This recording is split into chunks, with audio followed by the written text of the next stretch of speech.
Hello students, welcome to Dakshina e-classroom. So guys, how are you all? I hope you all are well, happy, healthy and enjoying. So let's start the second lecture of sources of energy. So पिछले lecture में हमने एकदम basic चीज़ों के बारे में discuss किया था and then we discussed about conventional and non conventional source of energy.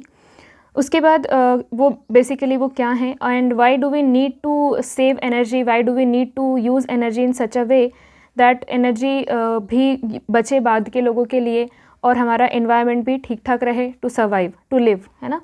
तो ये सारी चीज़ें हमें ध्यान में रखना है. और हमने ये देखा कि जब हम कोई भी एनर्जी यूज़ कर रहे हैं तो उसके लिए हम कैसे सिलेक्ट करें. कोई भी सोर्स को अगर हम सिलेक्ट कर रहे हैं तो how do we select that source, कि what is the requirement, what is the output, what is the efficiency etcetera. ये सारी चीज़ें हमें देखनी होती है. तो ये अगर आप एक क्विक रिकैप लें तो ये सारी चीज़ें हमने पढ़ी थी. फिर उसके बाद हमने फॉसिल फ्यूल्स के बारे में पढ़ा था कि फॉसिल फ्यूल्स के डिसएडवांटेज क्या हैं और क्या क्या उसका इफेक्ट पड़ा है ऑलरेडी हमारे इन्वायरमेंट पे. So you can see on the screen. So basically अगर आप ध्यान से देखो तो सबसे ज़्यादा अभी अगर हमें किसी चीज़ की ज़रूरत है वो है इलेक्ट्रिसिटी. किसी भी कंट्री का डेवलपमेंट कितना हो चुका है या how is the company how is the country कितनी उसमें ग्रोथ हो चुकी है, अगर वो आपको जानना है तो just see the electricity supply उस कंट्री में कैसी है. जस्ट आप ये देखेंगे, you will come to know कि what is the status of that particular country. वहाँ पे कैसा डेवलपमेंट है, इज़ इट डेवलप कंट्री और डेवलपिंग कंट्री और under developed country, like that. तो ये इलेक्ट्रिसिटी इज़ दी एक ऐसी चीज़ है जो सबसे ज़्यादा ज़रूरी है ना. सो जो भी एनर्जीज़ हम यूज़ कर रहे हैं, जो भी एनर्जीज़ के सोर्सेज हम ले रहे हैं, most of the time we are converting the energy into the electricity. और उसके लिए हम लोगों को डिफरेंट सोर्सेज देखना है कि भाई फॉसिल फ्यूल्स को अगर छोड़ के हम क्या सोर्सेज और जुगाड़ कर सकते हैं कि हमारा जो एनवायरनमेंट है वो भी ठीक रहे, है ना, और जो फॉसिल फ्यूल्स हैं वो भी बचे रहें, because it takes a long time to form again. तो उसके लिए जैसे आपको एक उस NCERT की नोटबुक में एक जस्ट छोटा सा एग्जांपल दिया है, छोटी सी एक्टिविटी टाइप का दिया है कि आप क्या करो, you can form your own turbine and the system to generate electricity at home. So एक प्रेशर कुकर है, यूजिंग प्रेशर कुकर एक टेनिस बॉल में 3 स्लिट बना करके 3 जगह कट कर दो. एकदम टेनिस बॉल लिया, उसमें 3 जगह कट लगा दो एंड उस जगह पे ब्लेड्स लगा दो ताकि वो रोटेट कर सके and fix it at some axle, ठीक है, और वो रोटेट करना चाहिए. तो उसके साथ फिर हमने डायनामो, जो हमने इलेक्ट्रिसिटी वाले चैप्टर में पढ़ा है कि जनरेटर्स कैसे काम करता है, एंड फिर when it will form the electricity, it will make the electricity, generate the electricity, we can give it to the appliances. So simply using the help of steam from the pressure cooker we can make the turbine rotate and we can generate very small amount of electricity. So same thing everywhere at all the power generating stations, at all the power generating plant, everywhere we are doing the same thing. We are just rotating the turbine and that's how we are generating the electricity. So there are various ways to do that. So first यहाँ पे जो आपका next है after fossil fuels वो है thermal power plants. So what exactly we are doing at thermal power plants. तो वहाँ पे क्या है कि using the basically we are generating the heat generate करके we are converting the water to steam. आप ये डायग्राम देख सकते हो. What we are doing first, this is the setup. So यहाँ पे हम लोग क्या कर रहे हैं, we are generating the heat. यहाँ पे क्या हुआ, हीट सप्लाई किया हमने और ये पूरा आपके पास पाइप्स के through water is getting supplied. वो वाटर स्टीम बन रहा है and then steam comes back to turbine. It rotates the turbine, blades of turbine, and then the power gets generated. So it is as simple as that. So in thermal power plants the heat produced by burning fossil fuels like coal, petroleum, natural gas is used to heat water and change it into steam, which rotates the turbine of generator to produce electricity. Very simple. So everywhere we are doing this only. We have to rotate the turbine and we can generate the electricity. But the main thing which comes here is how we can generate the turbine. अभी हमने क्या किया, thermal power plants पे using the fossil fuel we have generated heat energy. तो यहाँ पे basically क्या हो रहा है, पहले फॉसिल फ्यूल्स हैं, फॉसिल फ्यूल केमिकल एनर्जी है, केमिकल एनर्जी को जलाया, हीट एनर्जी को से वाटर को हमने गर्म किया. तो वहाँ पे क्या है, वाटर के मॉलिक्यूल्स की kinetic energy is increasing. That kinetic energy फिर से टर्बाइन में काइनेटिक एनर्जी प्रोवाइड कर रही है, and that kinetic energy is converting into the electric energy. So this is the cycle of conversion of energies. ठीक, अब यहाँ पे क्या है, फॉसिल फ्यूल्स धीरे धीरे खत्म हो रहे हैं. This is not renewable, correct. इसके बाद आता है हाइड्रो पावर प्लांट्स और फॉसिल फ्यूल्स. यहाँ पे आप बेसिकली जो यूज़ कर रहे हैं source, that is fossil fuels, तो उसके आपको डिसएडवांटेज बिल्कुल अच्छे से पता है. We have discussed in the last class. Now let's talk about the hydro power plants. So hydro power plants पे क्या है, पिछले केस में we have used fossil fuels and we have used heat energy converted to the kinetic energy and then it converted to the electric energy. ठीक है, सो यहाँ पे जो मेन जो सोर्स है वो है हीट एनर्जी. इसके बाद है आपका जो हाइड्रो पावर प्लांट्स. तो हाइड्रो पावर प्लांट में क्या है, in hydro power plants water from rivers are stored in constructing dams. तो यहाँ पे क्या है, we are saving the energy in the form of potential energy. What we are doing, we are storing the large amount of water in dams. ठीक है, उनका level बढ़ता जाएगा, राइज होता जाएगा. और आपको पता है जितने ऊपर से पानी आएगा वो नीचे आएगा तो उतनी स्पीड से आएगा. So slowly the water level rises. ठीक है, जितना ज़्यादा पानी रहेगा उतनी ज़्यादा स्पीड से नीचे आएगा. तो वाटर लेवल को हम क्या करते हैं, उसके वाटर लेवल को रेज करते हैं. ठीक, तो यहाँ पे हम क्या कर रहे हैं, पहले बहते हुए पानी को, the water which was flowing, it means it was having some kinetic energy. We have stored this water and the water level is rising. We have stored this water in dams. तो वहाँ पे अब this kinetic energy has converted into potential energy. ठीक है, kinetic energy से क्या हुआ, potential energy में convert हो गया. कैसे, हमने we have stored water in dams. ठीक है, इसके बाद the water from the dam flows down through pipes. अब ये क्या होगा, water will flow down. water नीचे जब flow होगा through pipes and rotates the turbine of generators to produce electricity. अब जैसे ही वहाँ से हम रिलीज करेंगे तो that potential energy will get converted into what, उस पोटेंशियल एनर्जी, वो जो वहाँ पे रेज हो गया है वाटर लेवल, उतना सारा पानी जो है व्हेन इट विल फ्लो, तो वो जो फ्लोइंग वाटर है it will have some kinetic energy. Again this will provide kinetic energy to the blades और उसके बाद फिर कन्वर्ट हो जाएगा किसमें, इलेक्ट्रिकल एनर्जी में थ्रू द जनरेटर्स. तो यहाँ पे प्रोसेस क्या है, लास्ट में आपको जनरेटर इलेक्ट्रिसिटी है ना, टरबाइन फिर जनरेटर फिर इलेक्ट्रिसिटी, बस. तो ये to produce electricity, these are the options. There are more options, we are going to discuss slowly. अब इसके एडवांटेज क्या हैं, if you talk about the advantage of hydro power plants, तो पहली चीज़, फ्लोइंग वाटर इज़ रिन्यूएबल. अब यहाँ पे ये बात भी है कि रिन्यूएबल मतलब इतना भी रिन्यूएबल नहीं है कि बस खर्च करते रहो, because once the water goes into the oceans, और अगर हमारा क्लाइमेट सही ना रहे, क्लाइमेट क्यों डिस्टर्ब हो रहा है, because of the fossil fuels का कंजम्पशन, उसकी वजह से क्लाइमेट चेंज हो रहा है. क्लाइमेट चेंज होने की वजह से अगर जो क्लाइमेट मतलब हमारा जो एनवायरनमेंट की कंडीशंस जो है वो चेंज हो रही हैं, उसके चेंज होने की वजह से अगर वेदर सही से फॉलो अप ना करें, so then that is a problem. क्योंकि उस केस में क्या होगा, रेन ढंग से होगी या नहीं होगी हमें नहीं पता है ना. उसके बाद ओशियंस का लेवल भी बढ़ रहा है. So this is going to be a huge problem. But फिर भी compare to the fossil fuels it has more advantage, है ना. क्या है यहाँ पे कि हम एक बार पानी जब बह गया डैम से, फिर से बारिश होगी, फिर बारिश से डैम भर जाएंगे, फिर उसके बाद we can continuously use this rotation. तो हमारा जो कोल के बाद जो सेकेंड नंबर पे इंडिया में जो मोस्ट यूज्ड है जो source of energy, that is hydro only. Hydro energy ही हम सबसे ज़्यादा यूज़ कर रहे हैं आफ्टर कोल. हाइड्रो एनर्जी इसका सेकेंड नंबर है. सो बिकॉज अभी क्या है कि प्रॉपर क्लाइमेट चेंजेस हो रहे हैं, वेदर जो है वो प्रॉपरली हो रहा है, तो we can do it, but we don't know what is going to happen in future. फिर the electricity produced does not cause any pollution, like the case of fossil fuels जिसमें pollution बहुत ज़्यादा है.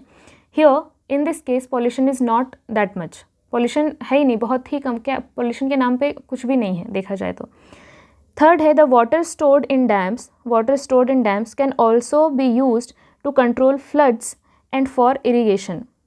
तो डैम्स को जब हम लोग डैम्स में पानी को सेव करके रखते हैं, तो और उसके बाद फिर कंट्रोल्ड वे में उसको जब हम फ्लो कराते हैं, तो it is going to save us from the accidents और द डिज़ास्टर्स ऑफ फ्लड, है ना. और फिर उसके बाद वही जो कंट्रोल्ड वे में अगर हम लोग यूज़ कर रहे हैं उस वाटर को, तो वो फिर इरिगेशन के लिए भी यूज़ होता है, and that is happening across India, या बाहर भी हो ही रहा है। लेकिन इसके अब क्या है, कुछ डिसएडवांटेज भी हैं।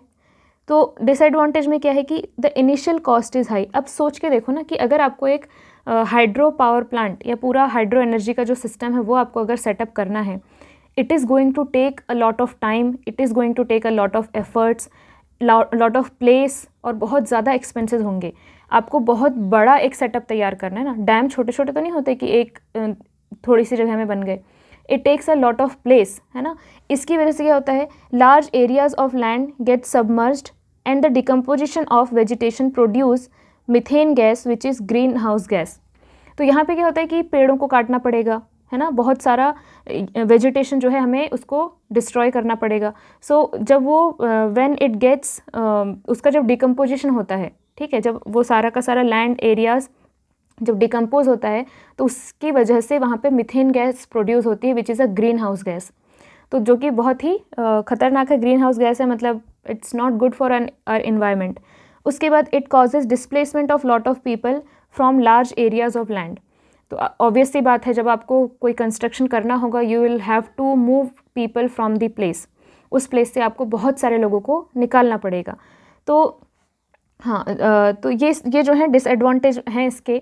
बाकी एडवांटेज अपने पास यही है कि जो भी हमारे पास हाइड्रो एनर्जी का जो सोर्स है वो फिर से रिन्यू हो सकता है, और ये काफ़ी टाइम से यूज़ हो रहा है, और ये रिन्यू हो सकता है क्योंकि रेन कंटिन्यूसली मतलब होती रहती है, और उसकी वजह से डैम्स भर जाते हैं, और फिर से हम वही चीज़ कर सकते हैं। तो continuous, there is a continuous flow of water. तो आप एक बार ये हाइड्रो इलेक्ट्रिक पावर जनरेशन का जो स्ट्रक्चर है वो देख सकते हैं कि यहाँ पे क्या है, एक रिजर्वायर में वी हैव स्टोर्ड वाटर, बहुत सारा वाटर स्टोर करके हमने रख लिया है, ठीक है ना। अब क्या है कि ये वाटर स्टोर्ड है, अब इसको ये थ्रू दी पाइप कहना चाहिए, it is going to flow like this, और उसके बाद फिर यहाँ पे जो टरबाइन होगा, इस टरबाइन को क्या करेगा, ये रोटेट करेगा because of the very fast speed of water, और फिर उसके बाद ये वाटर जो है इधर चला जाएगा, और फिर इसको we can use in controlled way में इरिगेशन के लिए है, जो भी रिक्वायरमेंट है उसके लिए हम इसको यूज़ कर सकते हैं। और फिर ये टरबाइन, यहाँ पे टरबाइन रोटेट होगा, एंड फिर उसके बाद यहाँ जनरेटर, और दी जनरेटर के बाद जो भी हमारा ट्रांसमिशन है, डिस्ट्रीब्यूशन है इलेक्ट्रिसिटी का, वो सब होता रहेगा। तो हमें बस टरबाइन को घुमाना है, अभी फॉर जनरेटिंग इलेक्ट्रिसिटी टरबाइन को घुमाना है। टरबाइन को घुमाने के बाद how it is going to generate the electricity, how it is going to transmit and distribute to the places, वो सब जनरेशन वाला part specially we have already studied in the chapter of electricity, तो वो अभी हमें करना है नहीं। So this is about the hydro power plants, और थर्मल पावर प्लांट में भी हमने यही किया with the help of steam. आपको ढंग से लिखना आना चाहिए कि व्हाट वी आर डूइंग, ठीक है। इसके बाद जो अपना और भी एक ऑप्शन जो है वो है बायोमास एनर्जी। आप इसको बोल सकते हो गोबर गैस प्लांट भी, है ना, जो कि अगर आप विलेज वगैरह से हैं तो डेफिनेटली पक्का आपने देखा ही होगा, और आपके घर में यूज़ हुआ होगा। शायद अब ना होता हो, बट आप जब छोटे रहे होंगे, ठीक है, या आपके बड़े भाई बहन छोटे रहे होंगे तब हुआ होगा, because when I was small, yes it was there at my home, but now it's not there, ठीक। तो बट अभी भी कई घरों में है, एटलीस्ट जिनके घर में people who have animals at their home, तो वो तो यूज़ करेंगे ना, क्योंकि इसके जो बाय प्रोडक्ट हैं that is also usable, that is also has a very good advantage, तो इसलिए ये एक अच्छा ऑप्शन है।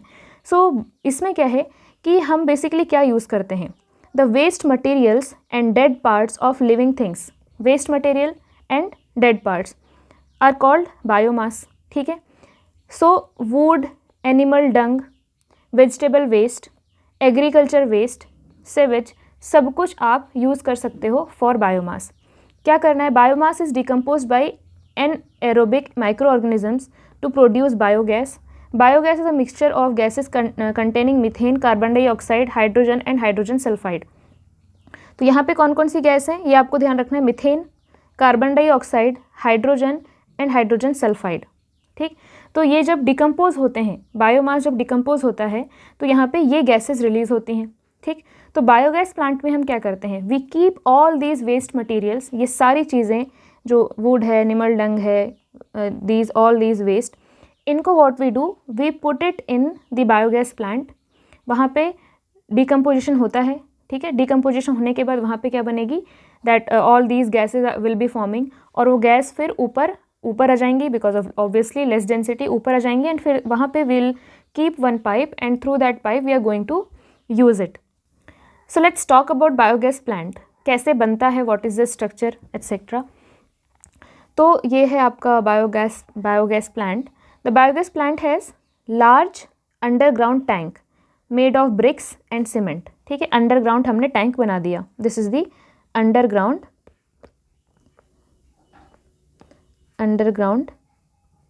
टैंक, ठीक। इसके बाद the lower part is the digester, यहाँ पे पूरा का पूरा जो आपका वेस्ट मटेरियल है that is going to get digested, ठीक है। तो this is called digester. And the upper part of the dome, ये डोम मतलब this part, upper part of the dome has a upper part has a dome with a gas outlet, तो this is the dome, ठीक है ना। और यहाँ पे gas का आउटलेट है, यहाँ से we can take the gas, यही वही वॉल्व है टू बंद या चालू करने के लिए। On one side of the tank above the ground is a mixing tank and on the other side is an overflow tank। तो यहाँ से क्या होगा, we'll mix all the things, all the waste and everything and then it is going to go down here। और उसके बाद फिर जो भी ओवरफ्लो वाला कंडीशन है, जब भी ओवरफ्लो है या जो भी एक्स्ट्रा चीज़ें हैं, that is going to come in this overflow tank, ठीक। ये है mixing tank, clear. So where we are, on the one side of the tank above the ground is mixing tank and other side पे क्या है, overflow tank है। Animal dung is mixed with water in the mixing tank and the slurry is sent, ये जो mix करने के बाद जो स्लरी बनेगा उसे कहाँ भेजेंगे, in the digester. In the digester the slurry is decompose by anaerobic micro organisms and after a few days, कुछ दिन बाद क्या होगा, बायोगैस इज प्रोड्यूस्ड, उसमें से जो भी गैसेज हैं वो बन जाएंगी। The gas is taken out through the gas outlet used for heating and lighting purpose। The slurry left behind is rich in nitrogen and phosphorus। ये सबसे important चीज़, not सबसे important cheese, a very important चीज़, कि जो बचा हुआ जो इसमें waste है, ठीक है, that is also rich in nitrogen and phosphorus and that's why we can use it as manure in the crops। जो खाद जो बोलते हैं ना हम खेतों में यूज़ करने के लिए, ये बहुत ही अच्छा है, क्योंकि हम जो केमिकल वाला या फर्टिलाइज़र्स जो यूज़ करते हैं, fertilizers are not that good because they at the end eventually they are going to harm the soil, but these things manure, ये जो है it will keep the quality of the soil, so manure is always preferred over fertilizers because but क्या है कि availability is not that much, so people use fertilizer because fertilizer जिस rate से produce हो रहे हैं, manure is not producing in the same rate, but manure is very good for crops। so यहाँ पे whatever material we are using from like each and everything is very good, each and everything is usable, so that's why this biogas plant is important and it is so good, a very good source of energy. अब इसमें जो advantage और disadvantage हैं वो भी ये है कि एक तो सारा का सारा वेस्ट यूज़ हो गया है ना, पूरा का पूरा वेस्ट यूज़ हो गया। उसके अलावा जब when we use this gas, जब हम उसको जलाते हैं तो there is no byproduct, कोई ऐसा बाई प्रोडक्ट नहीं कि कोई पोल्यूशन हो रहा है, कि बहुत स्मोक निकल रहा है, कि कोई ऐश बन रहा है, there is nothing like that, है ना। तो जो भी मीथेन गैस आएगी वो जल जाएगी और हमें हीट और लाइट देगी।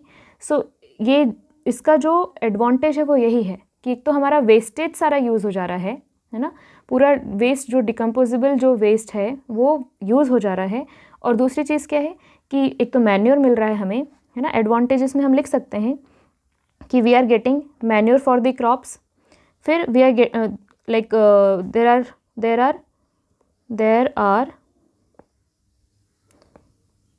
No residues after burning of fuel, ठीक है ना, फ्यूल के बर्न होने के बाद देयर इज़ नो रेसिड्यू। उसके बाद दूसरा क्या, मैन्योर फॉर क्रॉप्स, और क्या है कि ऑब्वियसली हमारा जो वेस्टेज है, वेस्टेज इज़ गेटिंग यूज्ड, ठीक है। So this biogas is a good option.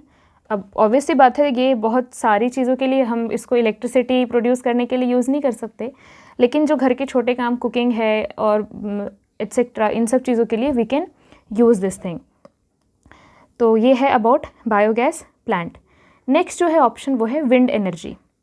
So wind energy, आपने विंड मिल डेफिनेटली देखी होगी, कहीं ना कहीं तो देखी होगी आपने विंड मिल।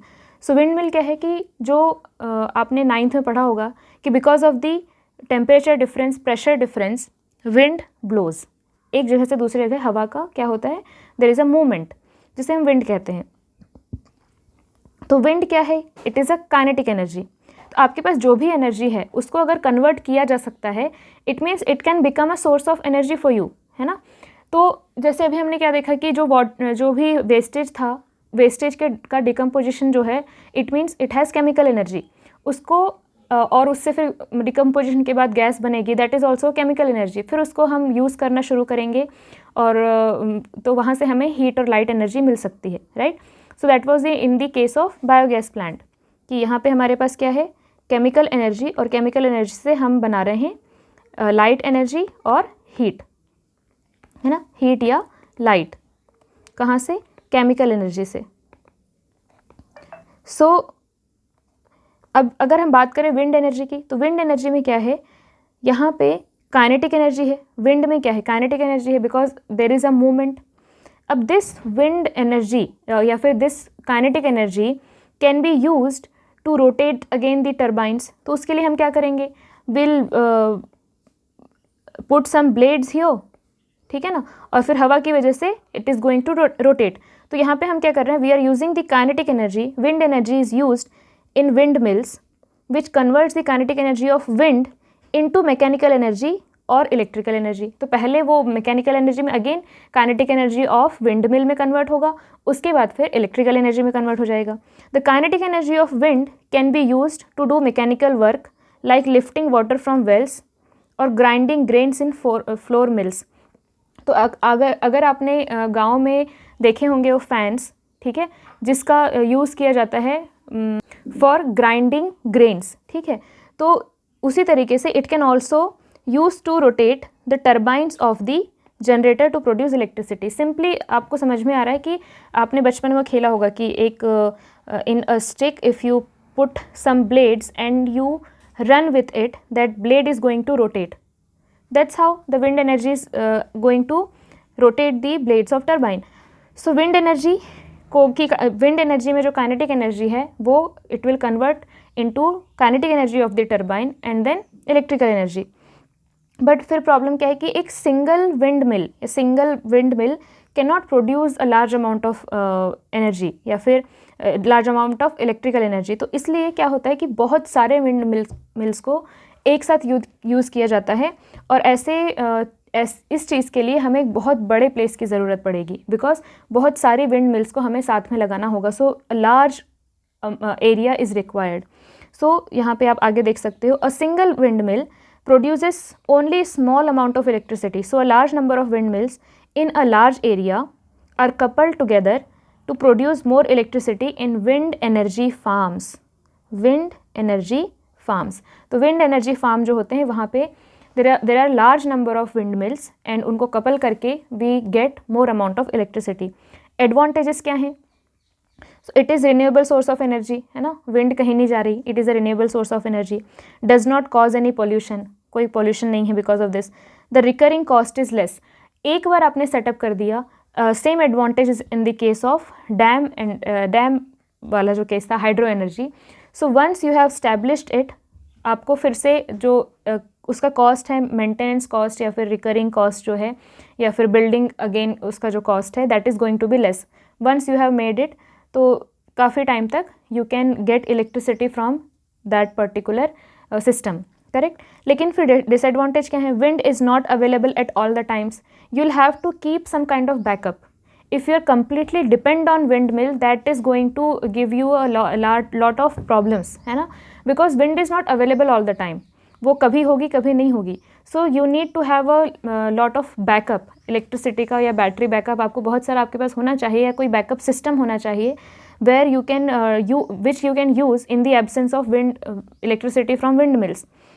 सो एक तो ये हो गया, इसके लिए आपको बहुत सारा बैकअप रखना पड़ता है.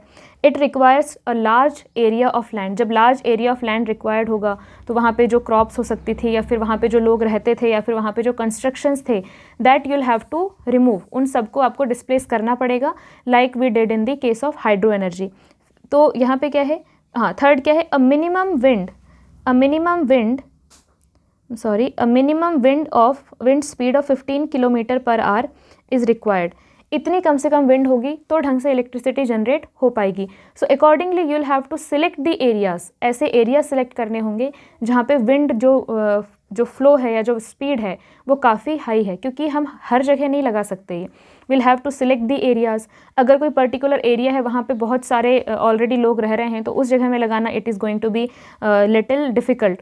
फिर उसके अलावा क्या है कि ये जो विंड है, जो यहाँ पे मैंने पॉइंट नहीं लिखा है, तो ये जो विंड की जो ब्लेड्स हैं, विंड मिल की जो ब्लेड्स हैं, this blades are exposed to rain and then heat, all this things. So it is going to damage it. So थोड़ा जो है, ऑब्वियस सी बात है, मेंटेनेंस तो आपको किसी भी टाइप के सिस्टम में रिक्वायर्ड होगा. सो मेंटेनेंस विल बी रिक्वायर्ड. सो ये एक्सपोज होने की वजह से इट कैन गेट डैमेज्ड. ठीक है, और अगर डैमेज होती हैं तो फिर यहाँ पे क्या होगा, रिपेयरिंग इज़ रिक्वायर्ड, क्योंकि अगर डैमेज होती हैं तो इट कैन कॉज इम्बैलेंस, है ना. अगर कोई भी एक ब्लेड डैमेज हो जाए and still it is rotating, it can cause some kind of imbalance, और वो फिर पूरा ही डिस्ट्रॉय हो सकता है. So we need to keep doing the maintenance on a regular basis. So आप ये देख सकते हो एक विंड मिल का यहाँ पे आप डायग्राम, और this is the wind energy farm, जहाँ पे बहुत सारे जो हैं विंड मिल्स एक साथ लगे हुए हैं. शायद कहीं ना कहीं आपने देखा होगा. So these are the sources of energy, जो कि जिसके बारे में हमने पढ़ा. अभी जो नेक्स्ट क्लास है, नेक्स्ट क्लास में we are going to discuss more energy sources. तो ये जो प्लांट्स है ना, आपको जैसे मैंने अब ड्रॉ करके नहीं दिखाए हैं, बिकॉज ड्रॉ करके दिखाना is going to be very difficult. आप बिल्कुल अपने बुक में देख करके 1-2 बार इनको प्रैक्टिस कर लेंगे तो you will be able to draw it, क्योंकि आपको पेपर में पक्का 1 या 2 क्वेश्चन आएंगे फ्रॉम दिस टॉपिक, कि किसी पर्टिकुलर प्लांट का आपको पूछा जाएगा कि इस प्लांट का डायग्राम बनाओ और कंप्लीटली या डिटेल में समझाओ कि हाउ इट फंक्शंस, कैसे फंक्शन करता है. तो इस बारे में आपसे पूछा जा सकता है. So you should have a good idea of it, you should have a good drawing on it, तो आपके अच्छे मार्क्स आएंगे. But I am definitely we are not preparing you for your board exams, तो that's why we are not much concerned about it. आपको बस समझ में आना चाहिए. और सोर्सेज ऑफ एनर्जी जो है वो आगे आप, ये लास्ट टाइम है, you are going to study about it. इसके बाद आप सोर्सेज ऑफ एनर्जी के बारे में कभी ऐसा theoretical chapter in physics you are not going to study 11th-12th में. ना ही आपके नीट में आएगा, ना ही आपके जेई में आएगा. सो ये आपके बुक में है. You should know the sources of energy, क्योंकि आप ये पढ़ेंगे और आपने आधे से ज़्यादा चीज़ें इसमें अपनी डेली लाइफ में देखी हुई हैं, तो आपको ना याद रखने की ज़रूरत है, बस आपको लिखने के लिए, आंसर लिखने के लिए you need to have a practice. आपसे कभी नहीं पूछेगा जेई में या नीट में कि बायोगैस प्लांट का स्ट्रक्चर बनाओ या हाइड्रो पावर स्टेशंस का डायग्राम बनाओ. इस तरीके से आपसे कभी नहीं पूछेगा. So this is the last time you are going to study this. मैं 11th-12th की बात कर रही हूँ, because I have not seen every branch of या every kind of career. So 11th-12th में तो आप डेफिनेटली ये नहीं पढ़ने वाले हैं. So I hope these things are clear to you. एक बार रीडिंग कर लेंगे अपनी बुक से और डायग्राम बना के देख लेंगे ड्यूरिंग एग्जाम. अभी नहीं भी बनाओगे चलेगा, आपके एग्जाम के पहले वाले दिन एक बार बना के देख लेना, that is more than sufficient. And yes, we are not preparing you for good marks, we are not preparing you for the 9th and 10th exams, so we are preparing you for the NEET and JEE. So this topic बस एक बार पढ़ लो, समझ लो, wind energy, solar energy, thermal energy, ocean energy, tidal energy, बस समझ लो क्या होता है. That's it. So that is it for today's class. Thank you.